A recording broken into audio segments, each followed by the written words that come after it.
In 1969, the children's television show Sesame Street premiered on the National Educational Television Network in the United States.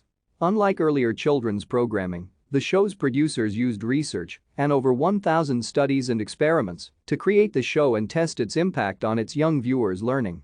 By the end of the program's first season, Children's Television Workshop, the organization founded to oversee Sesame Street production, had developed what came to be called the CTW model, a system of planning, production, and evaluation that combined the expertise of researchers and early childhood educators with that of the program's writers, producers, and directors.